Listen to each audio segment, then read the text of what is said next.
यह भारत का वो कुंड है जहां भगवान परशुराम ने अपनी मां की हत्या करने के बाद अपने हाथ से चिपकी हुई कुल्हाड़ी से मुक्ति पाई थी।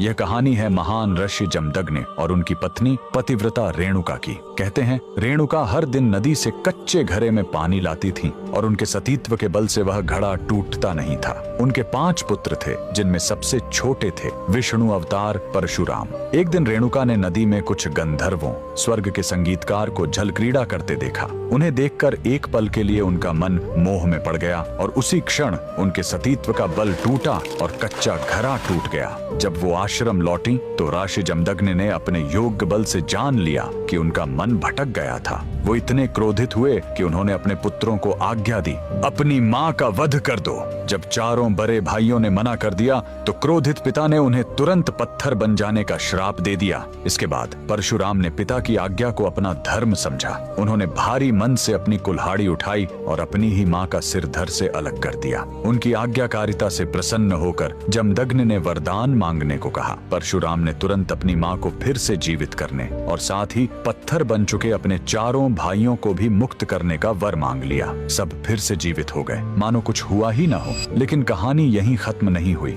मातृ हत्या का पाप उस कुल्हाड़ी पर एक दाग की तरह चिपक गया और वो उनके हाथ से अलग ही नहीं हो रही थी। उस पाप से मुक्ति पाने के लिए वह दर दर भटकते रहे, लेकिन कोई भी तीर्थ उस कुल्हाड़ी को छुड़ा नहीं सका। अंत में वह पहुंचे पूर्वी हिमालय की लोहित नदी के किनारे और जैसे ही उन्होंने इस कुंड के जल को छुआ, चमत्कार हुआ। कुल्हाड़ी अपने आप उनके हाथ से छूट गई। यही पवित्र स्थान आज अरुणाचल प्रदेश में परशुराम कुंड के नाम से जाना जाता है। आज भी हर साल मकर संक्रांति पर हजारों श्रद्धालु यहाँ इस विश्वास के साथ डुबकी लगाने आते हैं